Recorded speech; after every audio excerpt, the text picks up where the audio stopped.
Good evening to all of you. This is Shraddha Sirotya. Welcome on Book Soul Academy. Today, now we are going to discuss a one important chapter. This is reproduction in an organism. So here is a one meaning. What is the meaning of a reproduction? So let's see. That is a one important phenomena जिसके through जितने भी living organism हैं they maintain their generation by producing the same kind of individual. Means her individuals के अंदर चाहे वो unicellular हो चाहे वो मल्टी सेलुलर हो वो अपनी जनरेशन को मेंटेन करना चाहता है और उस जनरेशन को मेंटेन करने के लिए उनके अंदर बहुत सारे करेक्टर्स के अलावा एक और करेक्टर यहाँ पर प्रोड्यूस है दैट इज नोन एज मतलब प्रेजेंट है that is known as a reproduction. तो रिप्रोडक्शन वो प्रोसेस होती है जिसके थ्रू कोई भी ऑर्गेनिज्म कोई भी इंडिविजुअल्स अपने जैसे ऑफ स्प्रिंग को प्रोड्यूस करके अपनी जनरेशन को कंटिन्यू करता है या अपनी जनरेशन को मेंटेन करता है. हो सकता है कि जो ऑफ स्प्रिंग उसने प्रोड्यूस किए हैं उनके अंदर स्लाइटली जेनेटिक स्ट्रक्चरल और फिजियोलॉजिकल वेरिएशन हो मतलब उनमें थोड़ा बहुत चेंजेस हो सकता है. अब ये जो थोड़ा बहुत चेंजेस होता है ये चेंजेस क्यों आता है तो let's see from here.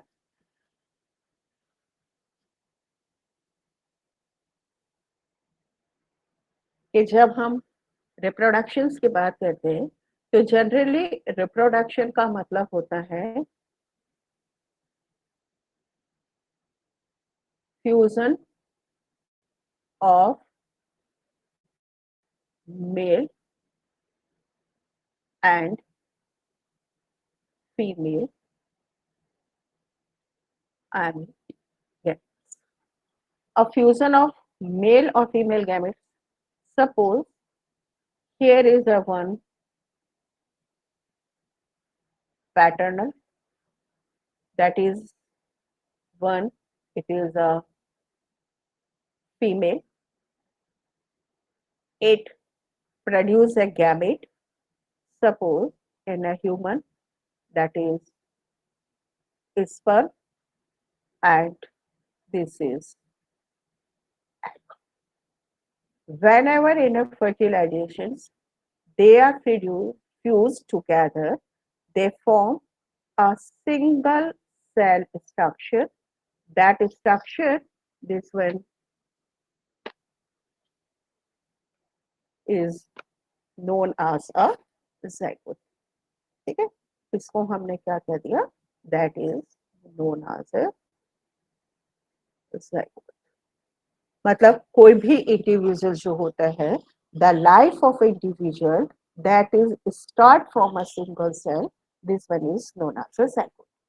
Whenever these zygote are undergoing a various division, it produce a one organism.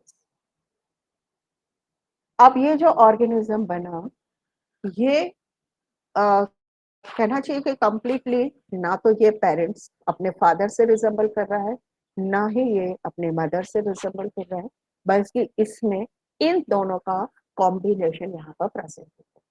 तो अब यहाँ पर एक ही फैमिली के अंदर जितने भी ऑफ स्प्रिंग्स यहाँ पर प्रेजेंट हैं उन सब के अंदर स्लाइटली वेरिएशंस यहाँ पर प्रेजेंट होते हैं. आप आपके घर में भी इस चीज को देखते होंगे कि आप जितने ब्रदर एंड सिस्टर हैं उन सब के अंदर सिमिलरिटीज नहीं होती मतलब वो एक दूसरे के एग्जैक्ट फोटोकॉपी नहीं है उनमें थोड़ा बहुत वेरिएशंस होता ही है. चाहे आप उसकी हाइट को लेकर के कह लीजिए चाहे हेल्थ को लेकर के कर लीजिए चाहे कलर को ले लीजिए कोई भी करेक्टर आप ले लीजिए हर एक में सिमिलर यहाँ पर नहीं होता. इसीलिए यहाँ पर ये वर्ड आया हुआ है कि जो भी रिप्रोडक्शन से ऑफस्प्रिंग प्रोड्यूस हो रहे हैं उन ऑफस्प्रिंग में हल्का सा जेनेटिकली स्ट्रक्चर में और उनके बिहेवियर या जो फिजियोलॉजिकल करेक्टर्स होते हैं उन सब के अंदर यहाँ पर थोड़ा सा डिफरेंस जो होता है वो यहाँ पर मिलते हैं। अब ये जो बेसिक फीचर्स होते हैं रिप्रोडक्शंस के, इनको हम 5 स्टेजेस के अंदर डिवाइड करें, मतलब 5 स्टेजेस में हम कंप्लीट करेंगे। सबसे पहला है सिंथेसिस ऑफ आरएनए और प्रोटीन, दूसरा है रेप्लिकेशन ऑफ डीएनए, तीसरा है सेल डिवीजन, फिर है ग्रोथ ऑफ सेल, और लास्ट में है formation of a reproductive unit and formation of a new. चलिए, तो सबसे पहले हम बात करते हैं that is the synthesis of a RNA and protein. तो लेट्स सी फ्रॉम हियर। तो फर्स्ट हमारे पास में है, this is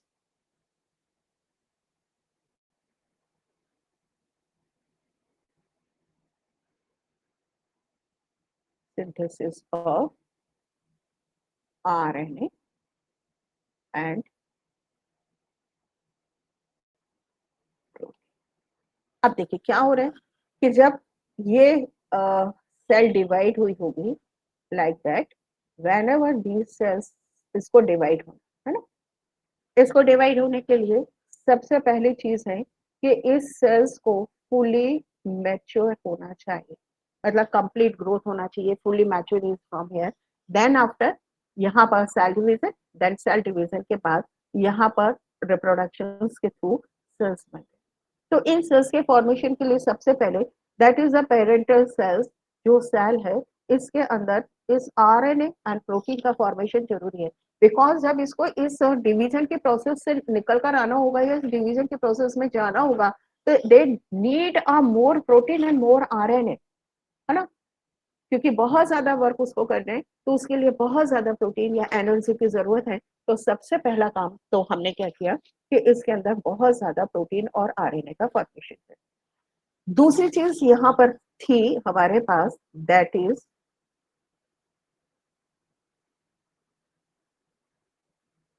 replication of DNA.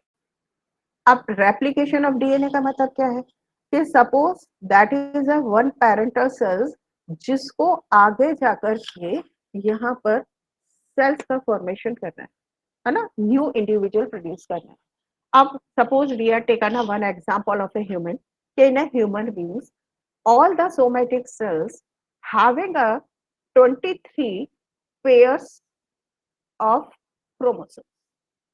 ठीक है, कितने कितने बता रहे हैं अपन यहाँ पर, ये 23 पेयर ऑफ क्रोमोसोम्स हो। तो इसका मतलब ये जो सेल्स जिसको रिप्रोडक्शन या डिवाइड होना है, इसके अंदर यहाँ पर 23 pair of chromosomes. After the division these two cells are produce. तो इसका मतलब ये जो टू सेल्स आप बता रहे हो या डॉटर सेल्स जो बन रही हैं, डेफिनेटली क्योंकि ये ह्यूमन से है, तो they already have a 23 pair of chromosome. इसका मतलब इन सब के अंदर भी 23 पेयर ऑफ क्रोमोसोम्स यहाँ पर होना चाहिए। अब ये होगा कैसे, मान लीजिए यहाँ पर ये 23 पेयर, दैट मीन्स 46 हो गए ना। अब मान लीजिए यहाँ पर इनका रेप्लिकेशन नहीं होता डीएनए का, तो ये जो सेल बनने वाली थी, क्या यहाँ पर 23 पेयर्स ऑफ क्रोमोसोम्स हो सकते थे क्या? नहीं हो सकते थे ना। तो अब सबसे पहले ये जो सेल्स जिसको सेल डिवीजन के अंदर जाना है, तो आपको पता होगा कि इंटरफेस में एक एस फेज ऐसी फेज होती है, इन दिस एस फेज इस क्रोमोसोम्स का रेप्लिकेशन और द डुप्लीकेशन होता है। लेट्स सी, सपोज क्रोमोसोम जो है, these are a highly coiled structure. इस तरह से ये क्रोमोसोम्स पेयर में बन, अब इसकी कॉपी होना है, इसका नंबर डबल होना है। तो first these chromosomes are uncoiled from a one end।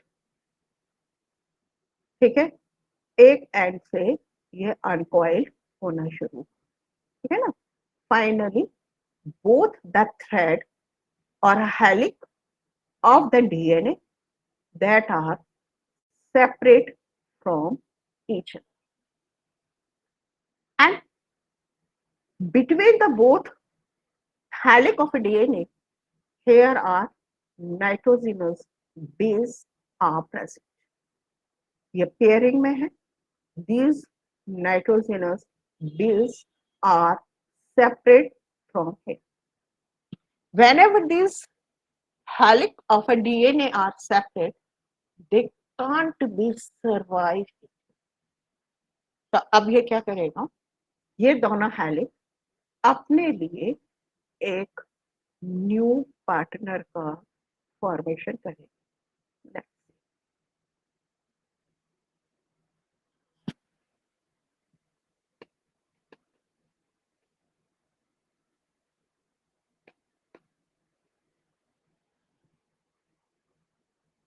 इस तरह से यहाँ पर ये इसका न्यू पार्टनर बन, है ना.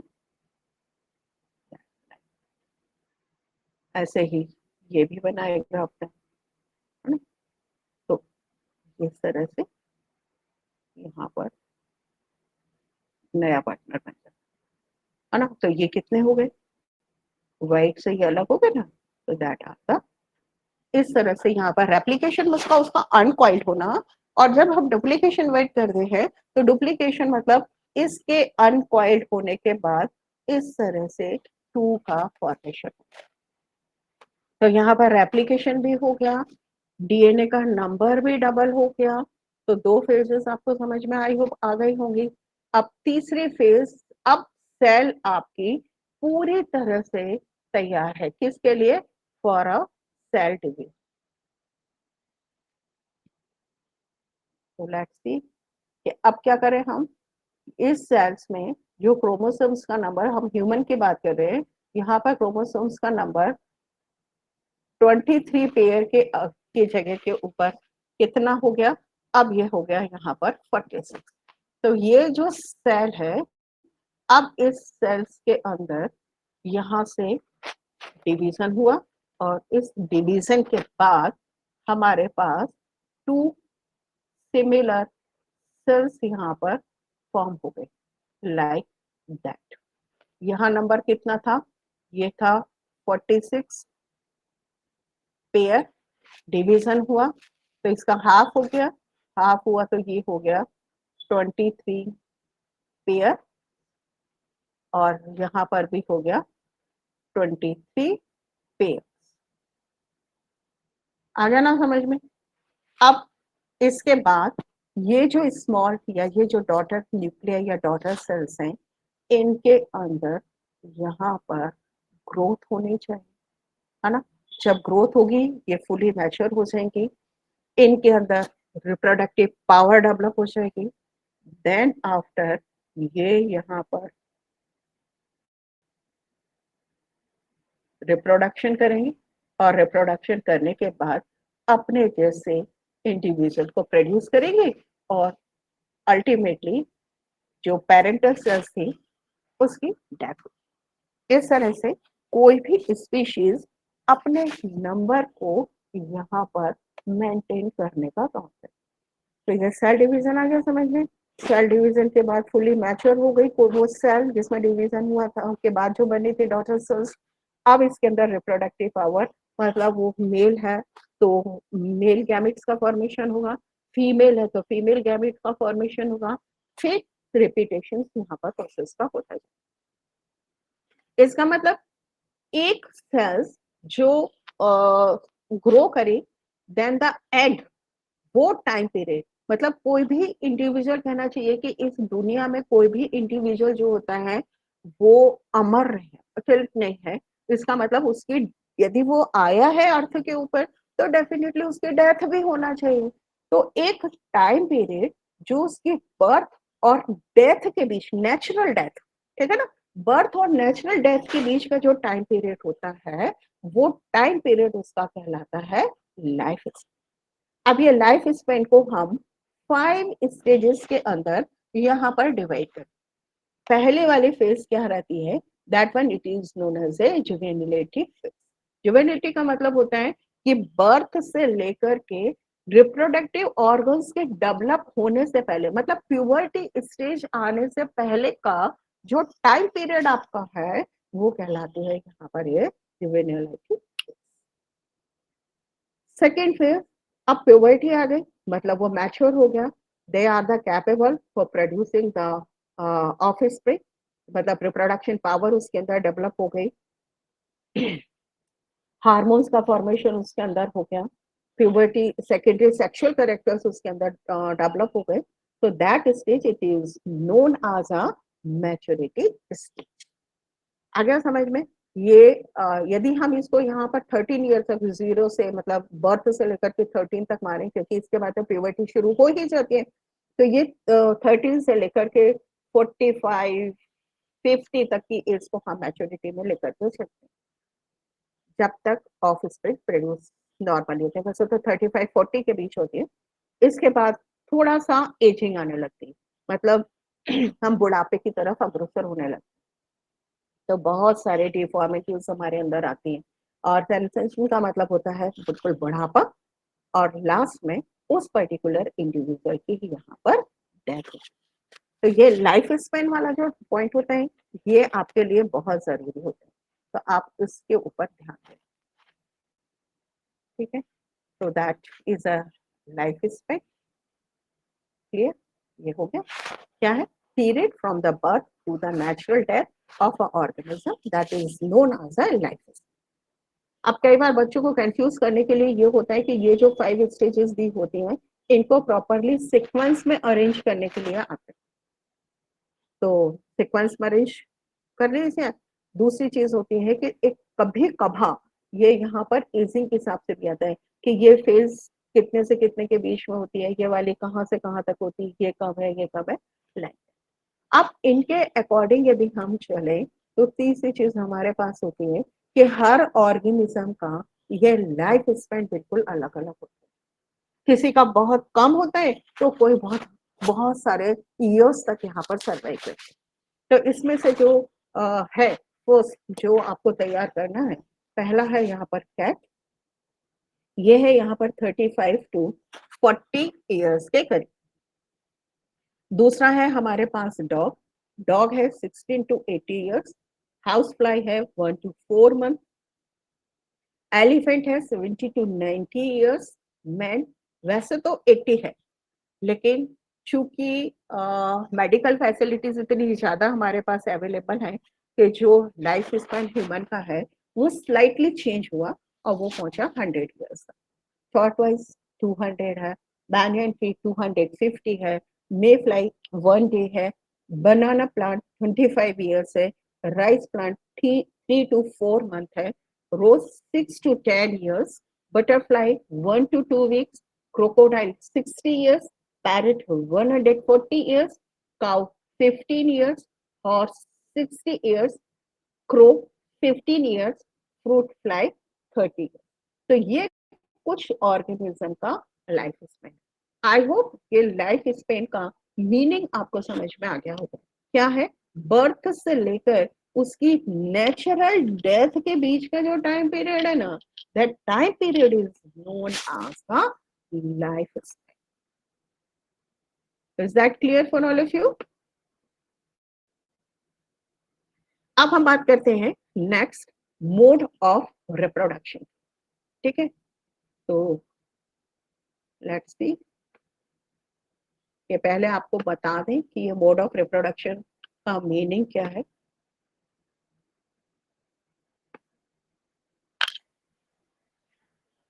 तो look from here, what we say, this is the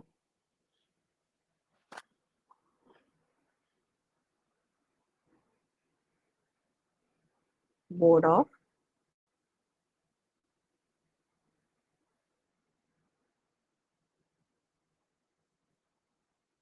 mode of reproduction. Mode of reproduction मतलब कितने टाइप का रिप्रोडक्शन यहाँ पर है।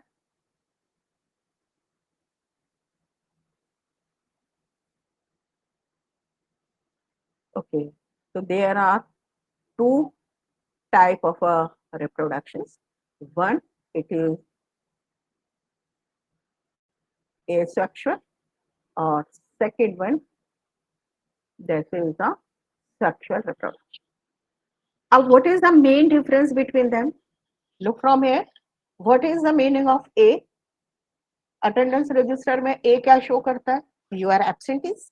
तो यहाँ पर भी ये ए जो है ये यहाँ पर एब्सेंटीज को शो कर। सेक्स मतलब टू डिफरेंट पार्टनर, जिसमें से एक है हमारे पास मेल, दूसरा है हमारे पास, एक है यहाँ पर फीमेल और दूसरा है यहाँ पर, मतलब यहाँ पर मेल और फीमेल पार्टनर की जरूरत ही नहीं। अरे भैया तो फिर ये होगा कैसे रिप्रोडक्शन? ठीक है, तो चलिए देखते हैं यहाँ पर। First, there is no need, ये एब्सेंट मतलब नहीं का है। There is no need of male as well as a female, मतलब सेपरेट सेक्स, सेपरेट इंडिविजुअल की यहाँ पर जरूरत है। अब जब ये चीज नहीं है तो there is no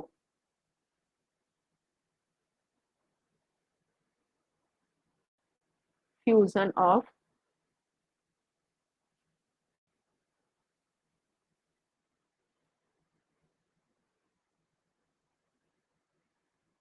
fusion of male और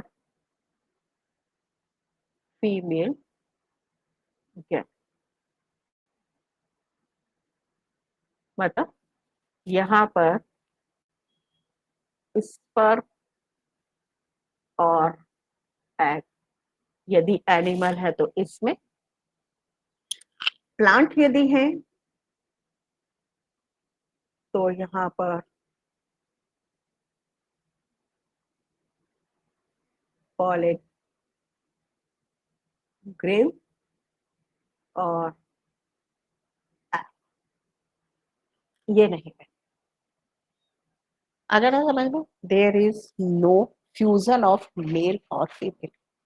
अब जब नो फ्यूजन ऑफ मेल और गैमेट की बात करें तो फिर रिप्रोडक्शन होगा कैसे? तो यहाँ पर सिर्फ और सिर्फ एक सिंगल इंडिविजुअल्स की नीड होगी, only one. There is a single parent ही सफिशिएंट होता है इस प्रकार के रिप्रोडक्शन के लिए। तो लेट्स सी कि हमारे पास क्या क्या है। Okay, look from, there is a asexual reproduction, type of a reproduction, there is no formation and fusion of a gamete। ठीक है, क्या करेक्टर है? सबसे पहला ये यूनिपेरेंटल है। यूनिपेरेंटल मतलब सिर्फ एक ही पेरेंट से रिप्रोडक्शन हो जाएगा। दूसरा, no fusion of male and female gamete, वो भी नहीं है। ओनली माइटोटिक डिवीजन होता है। What is the meaning of that division? इसका मतलब जितने भी इस रिप्रोडक्शंस में सेल या डॉटर सेल्स बनने वाले हैं, सबके अंदर क्रोमोसोम्स का नंबर जो है वो नंबर यहाँ पर कितना है? उतना ही होगा जितना के पेरेंट्स की बॉडी के अंदर होता है। Let's see, suppose this is a one cell, here is the number of chromosomes 2n that are going in a asexual mode of the reproductions. It produces two cells. These two cells also having a same number of chromosomes. तो ऐसा division जिसमें offspring जो बनने वाले हैं उनके अंदर जो क्रोमोसोम्स का नंबर है, this number are similar as a parental cells, तो वो नंबर आता है विच डिवीजन? वो आता है माइटोटिक डिवीजन। अब ये माइटोटिक डिवीजन होगा कहाँ हमारे बॉडी के अंदर? ये होता है हमेशा हमारे बॉडी के सोमैटिक सेल्स के अंदर। ठीक है, इनके अंदर हमेशा डिप्लॉयड नंबर ऑफ क्रोमोसोम्स होते हैं। तो ऐसा कोई भी सोमैटिक सेल्स ठीक है, जिसमें डिवीजन होगा तो उस डिवीजन से न्यू इंडिविजुअल का फॉर्मेशन कर सकते। तो नेक्स्ट पॉइंट वही है, माइटोटिक डिवीजन समझ में आ गया। अब जो न्यू इंडिविजुअल प्रोड्यूस होगा या फॉर्मेशन होगा वो किससे होगा, somatic part of the parental body. समझ में आ गया, न्यू इंडिविजुअल के अंदर जो भी जेनेटिक करेक्टर होंगे वो बिल्कुल वैसे ही होंगे जैसे उस पेरेंट्स के अंदर है, मतलब जिस पेरेंट्स से इनका फॉर्मेशन हो रहा है उसी के पूरे करेक्टर होंगे। तो अब यहाँ पे जो इंडिविजुअल बनने वाले होते हैं दैट आर द कोलोन या that are the exact photocopy of their parents. उनमें अच्छे करेक्टर हैं तो ऑफ स्प्रिंग में अच्छे भी आएंगे, उनके अंदर कुछ बैड करेक्टर हैं या पोर करेक्टर्स हैं वो हैं तो वो भी होंगे। जैसे एक सिंपल एग्जांपल आपको दे दें, मान लीजिए कोई ऐसा प्लांट, जैसे सपोज करो we are talking about a mango plant, तो कोई एक ऐसा मैंगो प्लांट है जिसके अंदर बहुत सारे फ्रूट्स लगते हैं लेकिन उनका टेस्ट बहुत अच्छा नहीं है या उनके अंदर डिसीज बहुत होती है।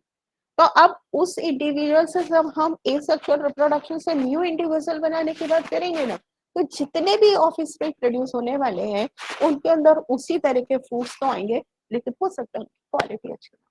तो 100% श्योरिटी होती है कि 100% genetic character are transfer from parents to offspring. That means individual are just like a photocopy of their parents. अब जब फोटोकॉपी हो रहा है तो अब पेरेंट्स का कौन सा पार्ट जिससे एसेक्सुअल रिप्रोडक्शन कंप्लीट हो सके, तो यूनिट ऑफ रिप्रोडक्शन उसकी होल बॉडी, ठीक है, उसकी बॉडी का कोई पार्ट, बर्ड जैसे हाइड्रा में बन जाती है, ईस्ट में बन जाती है, या कोई भी somatic cells, single somatic cells, ठीक है ना। बस सेक्स सेल्स इसके अंदर इन्वॉल्व नहीं होती।